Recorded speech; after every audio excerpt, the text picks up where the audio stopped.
fellow gamers, Peter here. It's the Esoteric Order of Gamers. Welcome to the channel.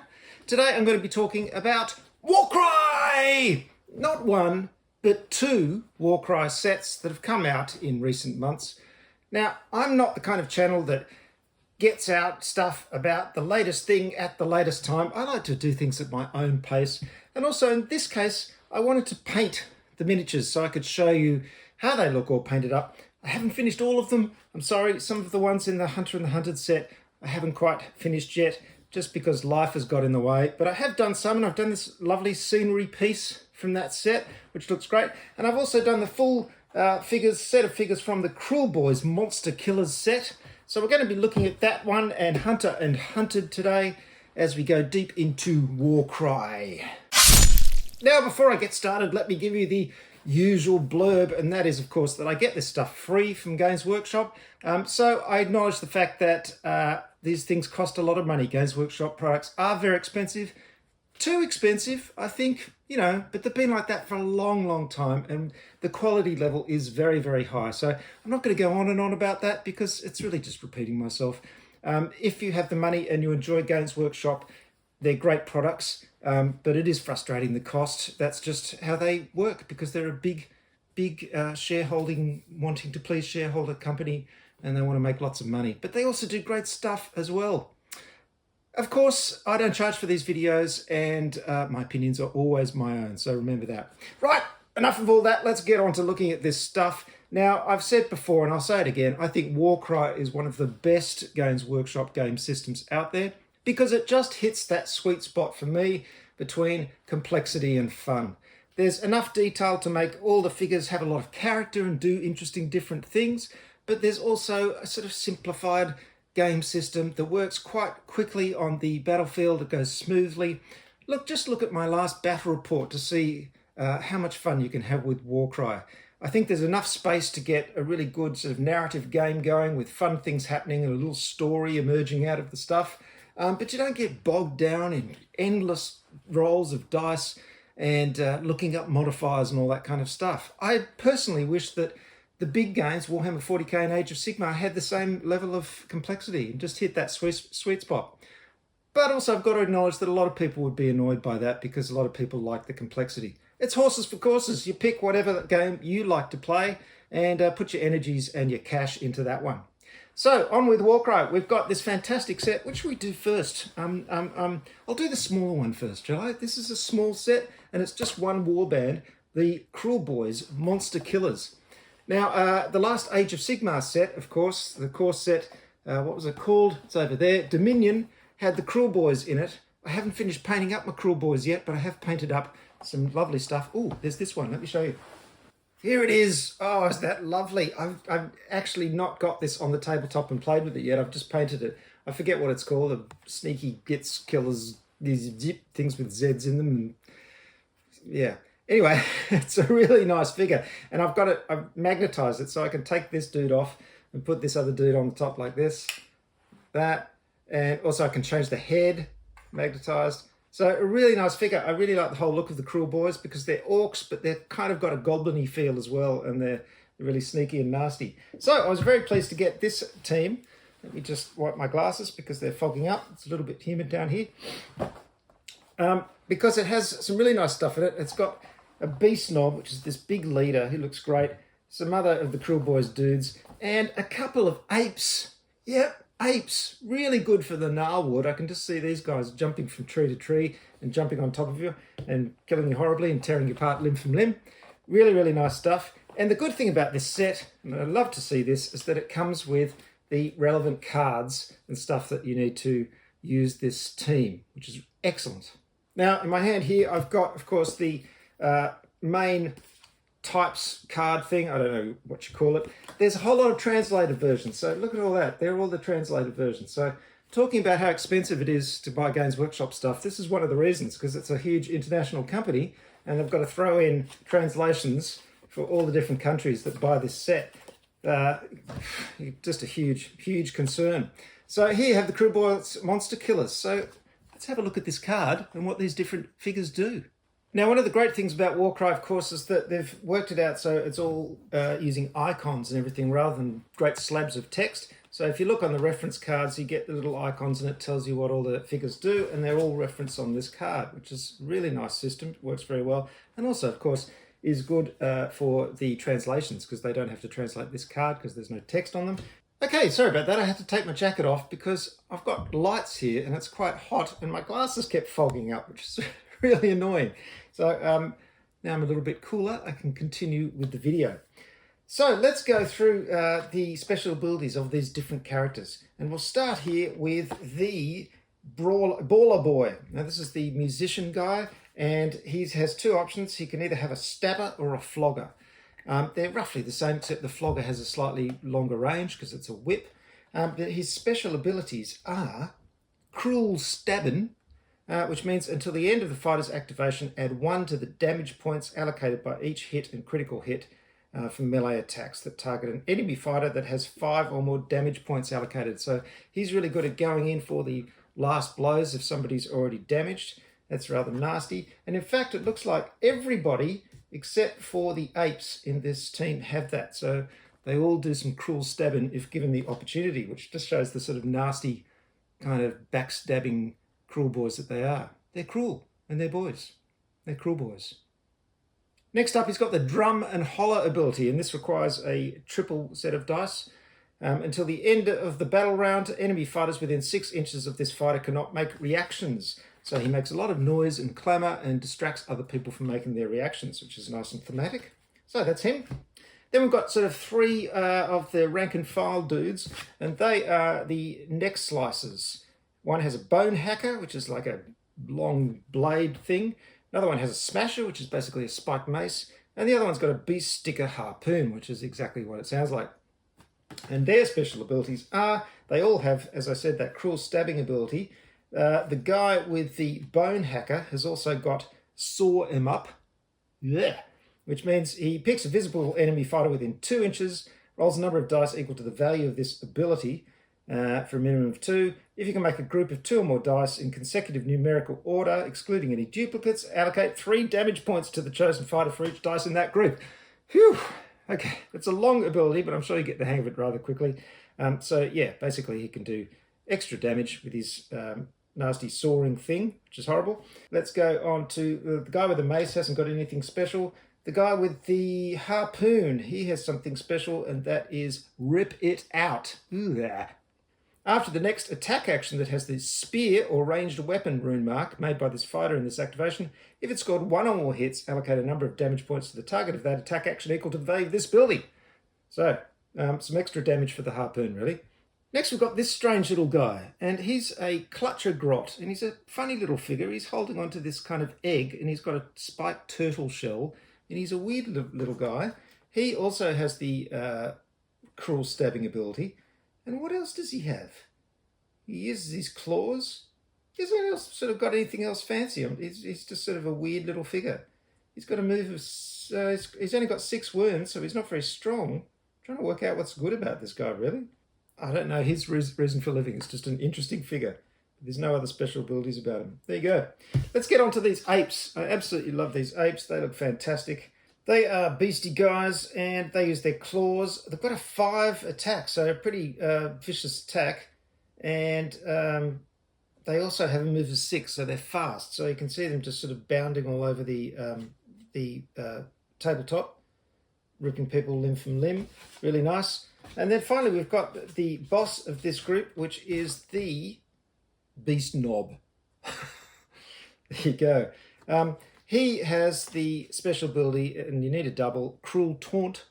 Pick an enemy fighter that is within a number of inches of this fighter equal to the value of this ability. Until the end of the battle round, subtract 2 from the damage points allocated by each hit and critical hit by that fighter. So basically, unless those actions target this fighter. So if he's taunting other people, and he basically stops them from doing too much damage because he's so busy taunting them. He's also got a melee weapon and a ranged weapon, and he's got 25 wounds, so that's pretty cool. In fact, his ranged weapon has a range of 8, so pretty effective, and a really, really nice figure, as you can see. Whole lots of detail on there. This is where contrast paints are fantastic for painting these things, because they just get right into all that lovely detail. In many cases, you don't even have to highlight it. So I use contrast paints a lot for this kind of stuff.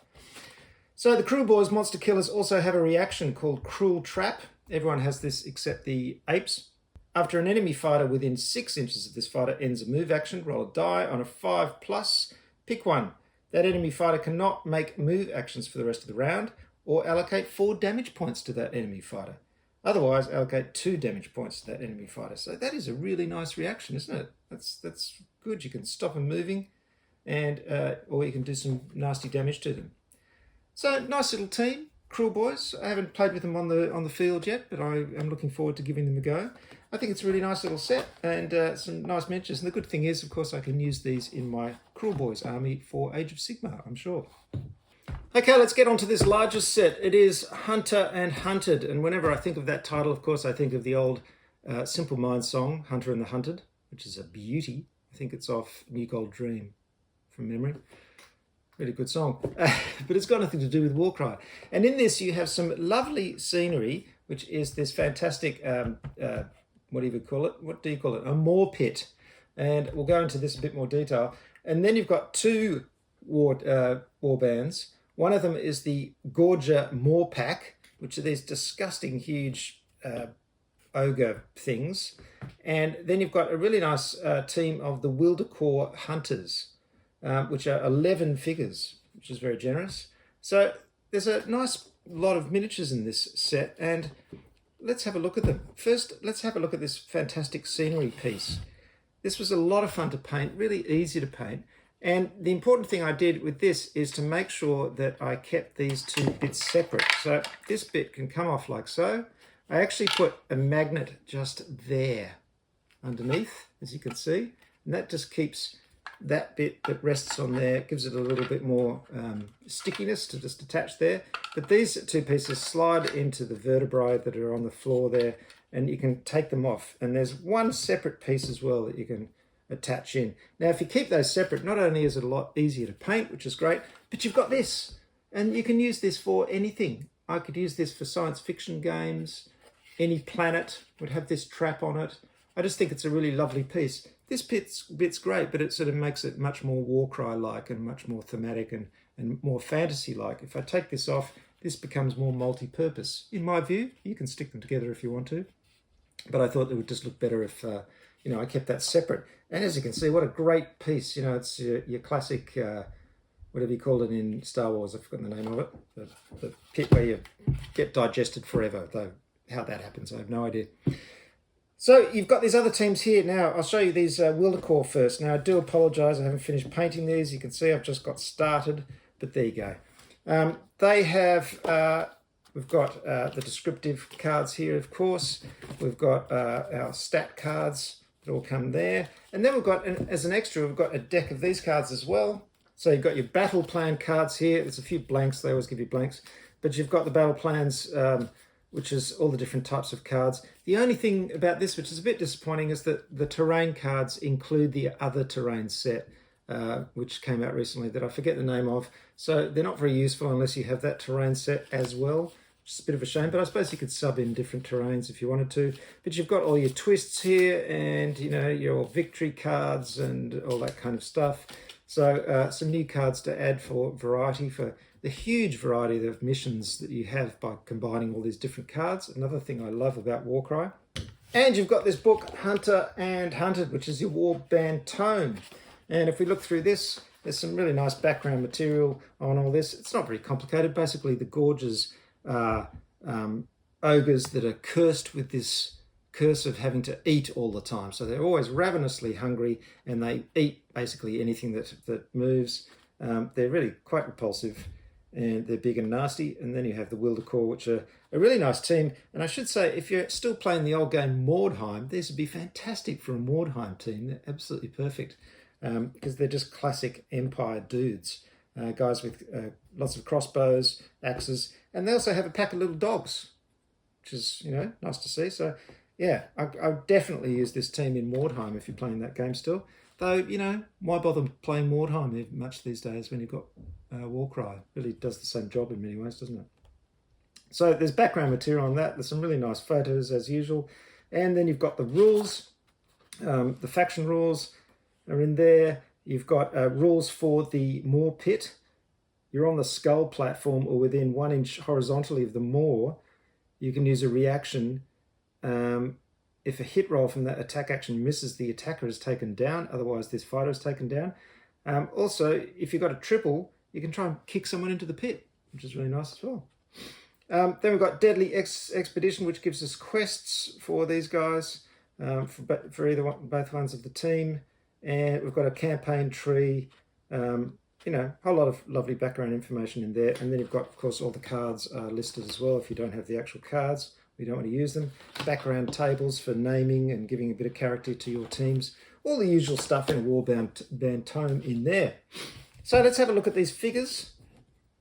Let's start with the Wildercore Hunters. We've got basically, you know, they're just dudes. There's a guy, an axe, crossbow, the trail hounds, which are the dogs, of course, hatchets, yeah, spear, arbalester, which is the big guy with the, you know, standing crossbow thing. So these all have the reaction Smart Step Backwards. Fighter can make this reaction after they've been allocated damage points by a melee attack action. They make a bonus disengage action, so you can get back out of the combat, shoot your crossbow off, which is really good. All the hunting dogs have Death Grip. So after this fighter's next melee action, attack action, and its activation, if at least one hit roll from that action results in a hit, the target forfeits one of their actions in this battle round. If the target is already activated, or if they have no more actions to forfeit, allocate 3 damage points. So the dog's going... Grrr. One thing I've noticed that's slightly confusing is sometimes they reuse the icons. So the icon that's used in the Kruleboyz for cruel stabbing is the icon used for Wildercore for Trailblazer's Might, which is strange. I wonder why they didn't use completely different icons for that. There's also a nice ability that this guy has. What's his name? Got cards everywhere. The Wildercore Warden with Grizzled Trailhound has a really nice ability, which is Kill. It's a triple. Pick a visible enemy fighter, allocate a number of damage points to that enemy fighter equal to 3 times the number of friendly fighters with both the Wildercore Hunters faction rune mark and the Beast rune mark within 3 inches of them. So if you can surround one of these things with a whole lot of the dogs, you can do 3 times as much damage, which is fantastic. You can just see all the dogs jumping in and trying to rip pieces out of the ogres, which is very cool. So in general, kind of pack tactics are good for these guys, using their dogs and everything, which is very nice and thematic. Really like that. Then we've got the Gorger Maw Pack. Now there's only 5 figures here, but they're big and nasty, as you can see. We've got here the Clawback, which is this amazing figure. The Cave Howler, a Gorger with Club, just General Gorger, and a Gorger with Great Club. Now their general reaction is Rending Bite. A fighter can make this reaction after they're targeted by a melee attack, but before the hit rolls are made. If none of them from that attack action result in a critical hit, allocate 6 damage points to the attacker. So if you attack them and you don't do a critical hit, you can do this reaction and do 6 damage points back. Youch! Rending Bite. That's pretty devastating. Okay, let's have a look at the main guy. He is the Clawback, and his main ability is Unnatural Force. You need a double for this.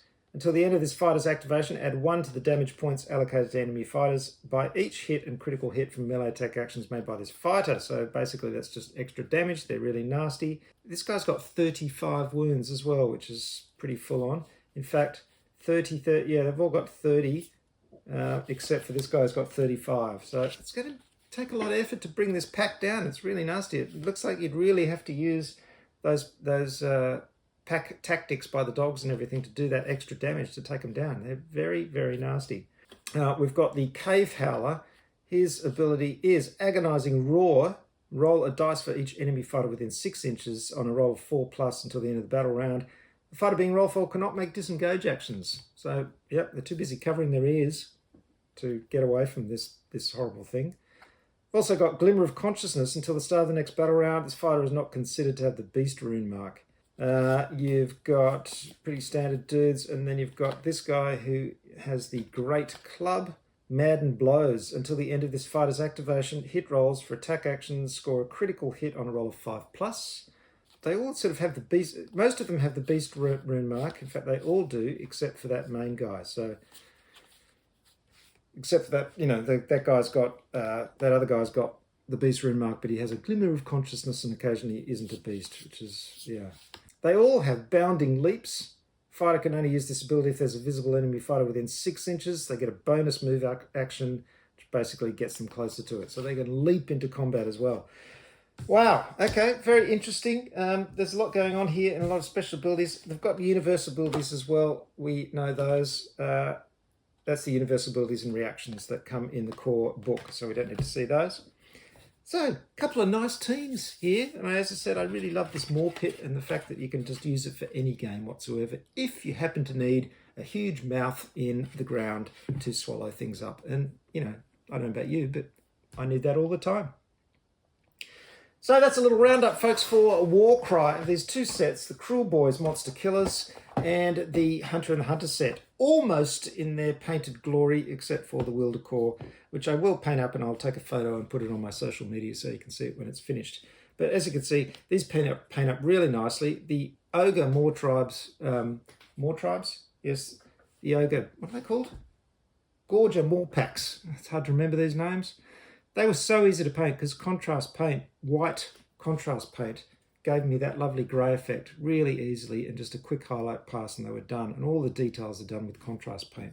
So if you're not into contrast paints yet, I highly recommend them. It took me a while to get into them, but they have sped up my painting so much, and you can still get, you know, professional looking results, whatever that means. Great looking results by doing some highlighting and shading as well. Thanks very much for watching, everybody. That's Warcry today. And, of course, go to the website at orderofgamers.com and check out all the great stuff there. I'll see you next time. Good gaming. Bye for now.